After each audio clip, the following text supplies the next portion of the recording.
Assalamualaikum warahmatullahi wabarakatuh. Kembali di acara podcast Kemenapati dalam acara Kisi-Kisi, kisah-kisah inspiratif. Hari ini kita kedatangan tamu yang istimewa sekali, Bapak Mustamaji dari KPIHU Zamzam. Assalamualaikum Pak. Waalaikumsalam warahmatullahi wabarakatuh. Terima kasih Pak sudah datang ke sini. Bagaimana Pak kabarnya? Alhamdulillah selalu diberikan keselamatan, kesehatan. Itu yang utama. Untuk yang lain itu nanti Mbak. Pak Mustamaji, kita langsung saja nggih. Pak, dulu awalnya bagaimana Pak kehidupannya? Kalau ada kalimat from zero to hero, Mbak. Awalnya gimana Pak? Saya sendiri kalau mengingat sejarah masa lalu saya hampir menangis Mbak, karena saya tidak menyangka akan menjalani kehidupan seperti ini. Alhamdulillah seperti kebanyakan orang, saya lahir di Desa Ndorapayung, Kecamatan Juwana, dari keluarga yang sangat kurang tidak mampu. Saya waktu itu kecil, berhubung rumah saya itu dekat stasiun Juwana, saya kelas 2 SD sudah membantu orang tua jualan menjadi pedagang asongan di atas kereta. Masya Allah. Itu kelas 2 SD Mbak. Karena orang tua saya itu tadi saya katakan di depan sangat tidak mampu untuk menghidupi anak-anaknya. Anak-anak bapak saya 10. Terus di tahun 76 stasiun kereta api Juwana berhenti, tidak ada operasi, kereta tidak operasional. Terus saya pindah menjadi pedagang asongan di terminal bis Juwana, di depan masjid yang sekarang menjadi alun-alun kota Juwana. Itu menjadi pedagang asongan kalau siang, kalau malam saya menjadi kuli panggul bongkar muat di pasar Juwana sampai selepas SMA. Terus karena saya anak dari keluarga tidak mampu, terus setelah SMA tahun 87 saya langsung ke Jakarta bersama teman-teman 10 orang. Di sana mencoba mengadu nasib. Semua 10 anak ini tadi berusaha mencoba daftar di sekolah calon bintara Polda Metro Jaya. Dari 10 anak ini masuk pantauker semua. Tapi alhamdulillah Gusti Allah mempunyai rencana yang indah terhadap saya. Yang 9 masuk menjadi anggota polisi, yang 1 saya justru gagal. Tapi tadi saya katakan ini adalah rencana yang sangat indah dari Allah yang harus saya terima. Terus saya pulang Mbak, saya jadi sopir, pernah nyopir tergandeng di tahun 87-88 jurusan Juwana Jakarta. Setelah saya capek menjadi sopir tergandeng, saya mencoba mengadu nasib tetap menjadi sopir di perusahaan Kuningan Kresna. Alhamdulillah saya dapat istri di situ. Iya. Terus enggak sampai lama. Tahun 93 saya diambil oleh pengusaha yang sukses, pengusaha muda sukses di sana. Saya diangkat menjadi tenaga marketing di seluruh Indonesia. Terus 94 karena bekal saya sudah cukup, saya kira sudah cukup untuk saya harus mengembangkan diri. 94 saya keluar dengan baik-baik karena tujuan saya apa? Saya ingin mengembangkan diri saya sendiri. Sepinter apapun manusia Mbak, kalau masih ikut orang lain, kita pasti tidak akan bisa berkembang. Terus ilmu yang saya dapat dari Kresna tadi, dari perusahaan tadi, saya kembangkan karena saya punya kemampuan. Alhamdulillah bisa berjalan. Saya mulai tahun 95 sampai tahun 2006 mempunyai perusahaan Kuningan.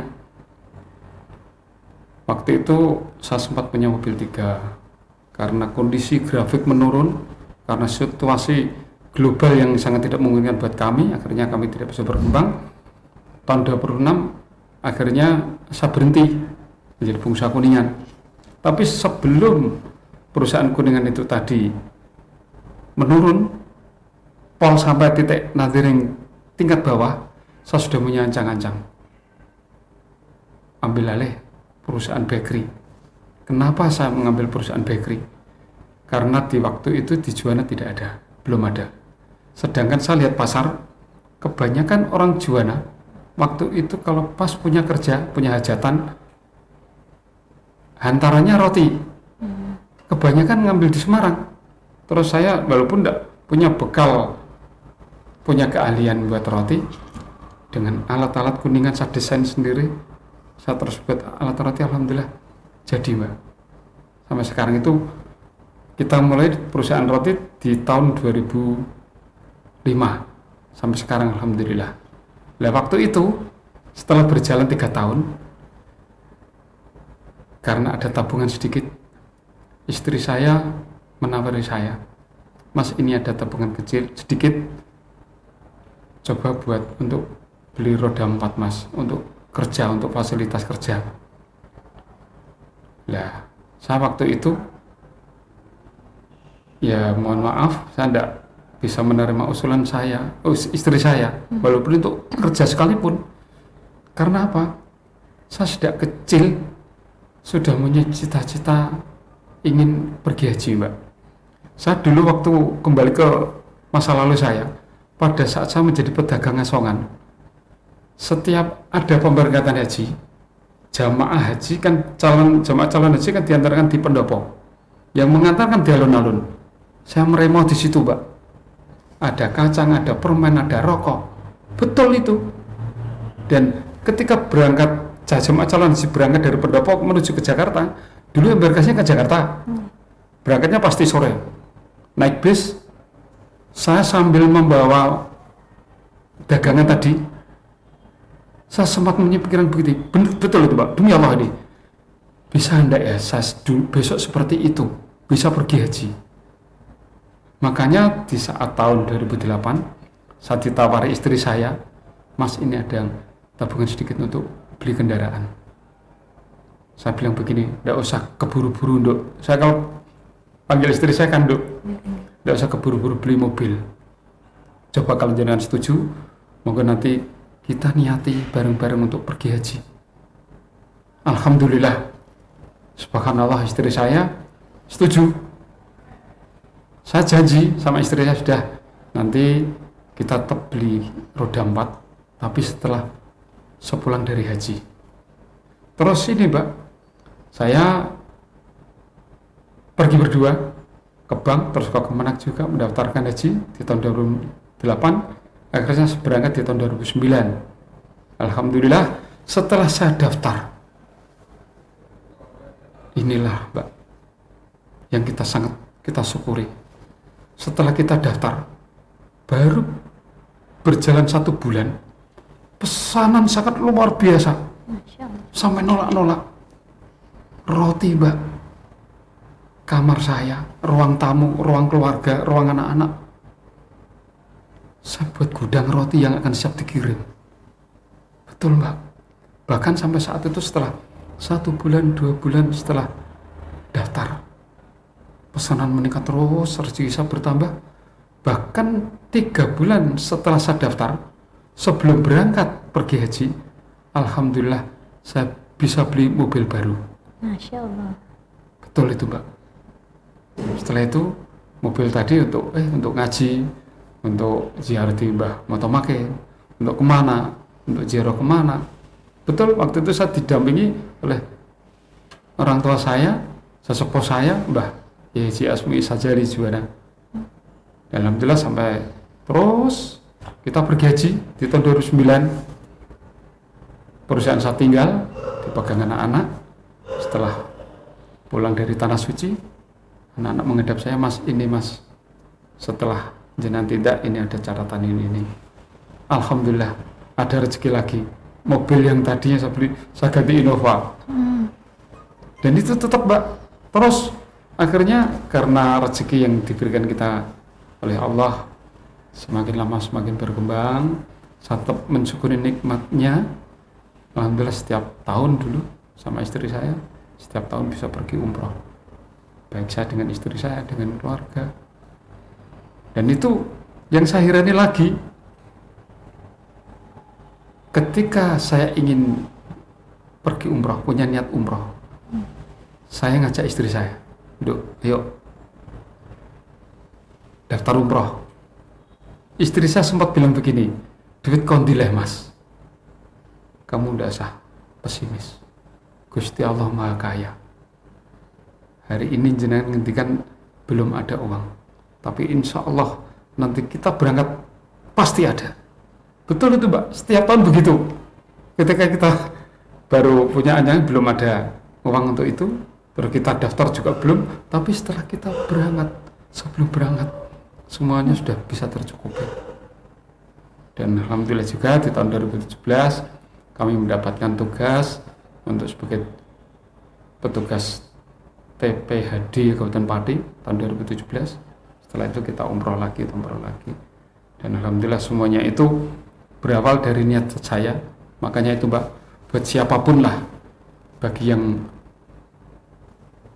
secara materinya sudah cukup, tidak usah banyak, cukup saja. Sekiranya sudah cukup, kita punya ibadah ke tanah suci, jangan berlama-lama. Apalagi sampai saat ini masa tunggunya kan hampir 35 tahun. Makanya kalau kita punya rezeki, kita punya kesempatan, segeralah daftar. Jangan takut nanti setelah daftar uangnya habis. Itu tidak ada kamusnya buat saya. Siap. Ini yang saya alami ketika saya mendaftar.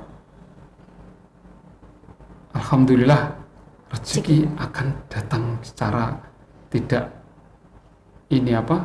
semboten nyono-nyono lah, tidak terduga dari Allah. Pasti itu Mbak.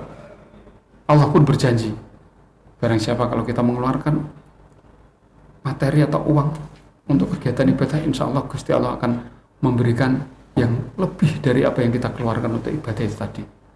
Pasti Mbak. Terus kalau ini Pak, mulanya ada KBIHU Zam-Zam itu gimana? Ya, ini Mbak, di tahun 2011 kami bersama teman-teman, ada Pak Ismail, ada Pak Haji Rukimin. Pada saat itu kita ingin membentuk KBIH yang tujuannya waktu itu ingin membantu jamaah calon haji, ya maaf, yang secara ekonominya tidak mampu. Terus saya matur beliau Mbak Asmi Izazali dari Juan dan Mbah Imam Sofwan izin untuk mendirikan KBIH. Terus akhirnya disarankan ke Kemenak, dari Kemenak sini saya disarankan di Kemenak Provinsi. Di Kemenak Provinsi saya diperintahkan untuk mencari KBIH yang perizinannya masih aktif, tapi sudah tidak aktif, sudah tidak membimbing lagi karena tidak ada jamaah. Terus saya cari, mohon petunjuk dari Mbah Asmi Izazali, Mbah Imam Sofwan almarhum. Saya diperintahkan untuk silaturahmi di Gembong Mbah almarhum Mbah Jailani yang waktu itu yang punya KBIH Zam-Zam. Saya matur Mbah dalam nyuntuko dalam ngajeng damel KBIH, tapi secara perizinan dari Kemenak Provinsi sudah ditutup. Kami dipersilakan untuk mencari KBIH yang masih aktif izinnya, tapi sudah tidak membimbing lagi. Oh iya Gus, gelem aku, yuk monggo gedek ke Zam-Zam bareng-bareng. Kita niati ibadah berawal dari situ. Tahun 2009 kita berjuang Mbak, mulai dari 15 jamaah, 20 jamaah, terus 40 jamaah, sampai akhirnya alhamdulillah di tahun pemberangkatan tahun 24 kemarin kami memberangkatkan hampir 200 jamaah. Dan alhamdulillah walaupun kita saat ini masih awal, alhamdulillah sudah ada sekitar 175 jamaah, mungkin ada penambahan yang lain. Dan itu memang Mbak, kami di sini sejak dari awal sampai saat ini dari KBIH Zam-Zam NU tidak pernah meminta apapun dari jamaah. Jadi jamaah calon haji setiap 2 minggu sekali saya mohon untuk bisa rawuh di tempat kami di Juwana Gembong untuk sekedar duduk bareng-bareng lesehan, mendengarkan apa yang disampaikan beliau-beliau sepuh-sepuh kami, kiai-kiai kami dalam memberikan babakan ilmu haji kepada jemaah calon haji. Datang, duduk, cukup mendengarkan, nanti ya seadanya saya kasih dus-dusan gitu Mbak. Dan nanti semuanya dari pengurus jamaah memang kami anjurkan untuk membuat paguyuban. Di situ ada ketua, sekretaris, bendahara yang tujuannya untuk mengkoordinir jamaah-jamaah yang ada, mulai dari pembentukan regunya, karomnya, sampai kebutuhan-kebutuhan apa yang akan dipersiapkan untuk menjelang keberangkatan, itu nanti yang mengelola ini apa, paguyuban semua atas dasar masukan dari kami. Jadi nanti kita suruh nabungnya sampai tergantung kebutuhan mereka. Katakanlah untuk membeli jas seragam alma mater, untuk pembelian seragam kerudung, untuk kain ikhram seragam, untuk kegiatan terus pembuatan paspor, ya itu digunakan nabung dari jamaah tadi, digunakan untuk kepentingan dan dikembalikan ke jamaah lagi. Berarti sepeser pun tidak mengeluarkan uang ya Pak ya? Alhamdulillah sampai saat ini kami dari pengurus tidak pernah meminta suatu apapun dari jamaah. Nah, ini Pak, saya mau sedikit mungkin tipsnya apa sih Pak, kok amalan apa sih yang jenengan amalkan kata tadi dari pedagang asongan, terus ikut dagang kuningan, akhirnya dagang roti, terus sekarang punya KBIH yang kita tahu mungkin kan Zam-Zam cukup familiar ya di sini gitu. Tuh jenengan doanya apa sih Pak kok sampai bisa mengubah hidupnya jenengan kata? Begini Mbak, kita itu sudah mulai dari kecil sudah prihatin. Kita hidup praktis. Saya tidak pernah kuliah, saya tidak pernah mondok. Saya kebetulan cuma di SMA saja, tapi kebetulan di berbagai organisasi saya diberikan amanah, seperti kemarin ketua KONI dan ketua Takmir Masjid Juwana, terus ketua KBI Zam-Zam NU, ketua komite dari SD SMP SMA Juwana, terus ketua BPD di desa sampai 3 kali periode. Semua itu saya tidak pernah nyalonkan diri Mbak, betul. Tapi ketika saya diberi amanah, saya pertanggungjawabkan dengan sepenuh hati. Kuncinya jujur dan disiplin. Kalau kita mau jadi, kalau doa secara spesifik tidak ada, yaitu tadi yang penting kita jujur dan disiplin dalam mengerjakan semuanya. Doa sebisa saya Mbak, saya tidak pernah apa-apa. Saya hanya dulu ketika orang tua saya masih sugeng, saya hormati betul orang tua saya. Bahkan setelah meninggal, saya pergi saya batalkan haji. Itu sebagai penghormatan saya terhadap orang tua. Dan yang penting lagi, ini sering saya sampaikan kepada teman-teman, saudara-saudara, kalau jenengan mau cukup, itu sebenarnya kuncinya mudah, tapi berat juga. Tapi ya enggak berat kalau kita mau. Apa itu Pak? Sholat tepat waktu. Ketika ada adzan, semua kegiatan mau tidak mau harus berhenti sholat. Saya usahakan selalu begitu Mbak, baik di rumah, di jalan. Ketika ada adzan, kita berusaha harus sholat, karena itu kunci utama. Sebab ibadah yang paling utama kepada Allah hanyalah pertama sholat yang harus kita jalankan, harus tepat waktu. Sebab saya sendiri orang bodoh, saya punya ilmu titan Mbak. Ilmu titannya begini, saya kan sering umroh, sudah haji 2 kali, terus umroh. Saya lihat ketika di tanah suci, saya tuh heran, wong Arab penggawean ini kok disuge-suge, orang Arab kok kaya-kaya, ini kuncinya apa?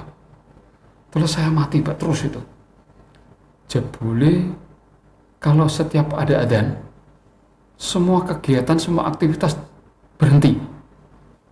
Toko ditutup kalau sempat nutup, mobil di jalan semua berhenti, kegiatan apapun berhenti, kantor-kantor ditutup, hanya sekedar menjalankan sholat. Sholat itu baik di masjid, di jalan, di trotoar, dimanapun, ketika waktunya orang Arab sholat. Makanya maaf, kalau mengenai etos kerja, kedisiplinan kerja, loyalitas kerja, orang Arab itu kalah dengan orang Indonesia. Tapi kenapa orang Arab bisa kaya-kaya? Yang saya lihat ini, saya tidak lihat dari mana-mana, dari kacamata sendiri, jebule iki rahasiane wong Arab iso sugih. Jebule ketika ada adzan, semua aktivitas, semua kegiatan berhenti hanya untuk menunaikan sholat. Betul itu Mbak. Itu rahasianya. Gitu. Nah, ini Pak yang terakhir Pak, ini Pak. Pesan untuk generasi muda zaman sekarang nih Pak, untuk bisa tetap kuat gitu menghadapi hidup. Yang kadang ini kan kalau kena masalah sedikit udah bahasa sekarang tuh udah mungkin minder atau rendah hati seperti itu kan Pak. Ini, mungkin Mbak, ya ada pesan-pesannya Pak. Ini pesan-pesannya kita kembali ke belakang lagi. Orang tua dalam mendidik, menjaga, melindungi anak jelas sangat berbeda dengan zaman dulu. Iya. Zaman dulu Mbak, anaknya bapak saya 10. Tidak ada yang sekolah. Betul itu. Lulus SD. Yang lulus SMA saya sendiri karena saya sudah berusaha jadi pedagang usaha tadi untuk kebutuhan sekolah. Saudara-saudara saya tidak ada yang sekolah. Tapi dari ke-10 saudara-saudara saya, alhamdulillah anaknya berhasil semua. Masya Allah. Ada yang lulusan STAN sekarang di Kementerian Keuangan Jakarta. Keponakan saya, ada yang dulu kepala sekolah SMA Negeri 1 Pati, sekarang di kepala cabang dinas Purwodadi. Terus dari guru-guru SMA, ada yang di kantor-kantor. Betul Pak. Itu karena apa? Peran orang tua di sini sangat besar sekali. Dulu orang tua mau prihatin untuk masa depan anaknya. Orang tua dulu tidak pernah mengajarkan anak begini-begini, tidak. Saya sendiri gombleng di lapangan langsung. Betul itu Mbak. Dan doa orang tua. Makanya di sini kalau saat ini yang terpenting orang tua bisa menjaga, bisa melindungi anaknya. Jauh dari boleh megang HP, tapi harus kita kawal, harus kita kontrol. Jangan sampai anaknya di dalam kamar pura-pura belajar tapi HP di bawah buku. Main HP. Itu yang berbahaya Mbak. Dan itu buat apapun sangat tidak bagus. Terus di sini nanti juga sekali lagi peran dari orang tua sangat penting dalam menjaga anaknya untuk persiapan masa depan. Makanya orang tua ketika di rumah harus bisa menjaga dan melindungi anaknya mulai dari pagi, siang, ketika tidak di sekolah. Ketika di rumah itu merupakan tanggung jawab dari orang tua. Mulai dari bangun tidur, terus main di rumah, belajar di rumah, itu peran orang tua di situ sangat besar sekali. Ketika di sekolah, itu tanggung jawab sekolah. Jadi nanti di sini untuk mendidik dan membimbing anak, itu harus ada sinergitas antara orang tua, siswa dan pihak sekolah. Itu nanti saya yakin samping itu nanti peran-peran di lingkungan sekitar itu juga sangat penting terkait perkembangan anak-anak. Makanya Mbak, maaf ini sekedar cerita. Dulu di tempat saya tidak ada tempat ibadah. Saya prihatin, anak ini mau dibawa kemana? Orang-orang yang sudah tua, yang belum mengenal sholat, yang belum mengenal apa terkait agama Islam, itu nanti kalau dia sudah wafat, itu terus bagaimana? Terus akhirnya Mbak, ini punya inspiratif lagi saya. Berarti di sini butuh, walaupun orang ketang kecil harus ada. Saya rembukan sama istri saya, aku tak di pikiran dia musola. Alhamdulillah istri saya setuju. Tapi lihat mencari lokasinya sangat susah, sulit ya, apalagi di desa Kedukeras itu di Juwana sangat berimpit-impitan. Alhamdulillah saya temunya tangga di depan saya di seberang utara, mbah-mbah tadi janda semua 3 orang di sebelah selatan. Saya tembung Mbak, yuk non sewu yuk, jenengan karena sampun sepuh, mbak menawi kersa dalam penjenan kula budute, mbak nggo apa leh nak? Ora panjenengan kersa mangken jenengan ngersakake pinten kula aturi arta. Mumpung jenengan tesih wonten sisa umur, duite nggo seneng-seneng yuk. Daripada mangken jenengan mboten wonten omah mbak manana sapa? Sampai rasa seneng pun jenengan ngersakno pira? Tak aturi duit nggo seneng-seneng. Mbak nggo apa nak? tak nggo musola yo. Alhamdulillah, ya wis anak mek mbak nggo musola. Padahal Nasoro loh, Mbak. Betul itu, padahal Nasoro. Terus akhirnya saya kasih uang. Sempat beliau pesan sama saya, "Lho mek omahku mbak tuku terus manggon ndi?" Nah, pun ngeten mawon. Jenengan pageni riyen. Kula banguni musola, mangke jenengan pun mboten wonten. Betul itu, Mbak. Setelah saya bayar, saya aturi uang, saya nunggu 3 tahun. Baru beliau bertiga meninggal. Terus akhirnya beliau meninggal terus di tahun 2019 saya buat musola di lingkungan saya. Alhamdulillah jamaahnya banyak. Terus anak-anak yang muda-muda, "Pak, pondok rebana Pak, gue kegiatan anak-anak." Ya wis, saya belikan rebana 1 set. Terus, "Pak, rebana mboten nonton sono nggih mboten macem lah, Pak." Ya wis, saya belikan build up, Mbak. Jadi sampai saat ini kalau setiap malam Jumat atau setiap Mauludan kemarin bisa memberikan kegiatan anak-anak. Tujuan saya Pak, biar tidak pada ngeluyur. Alhamdulillah, Mbak. Setiap berapa minggu sekali saya datang kiai untuk ngaji bersama. Alhamdulillah. Antusiasnya ini ya Pak ya, apa yang jenengan harapkan Siap.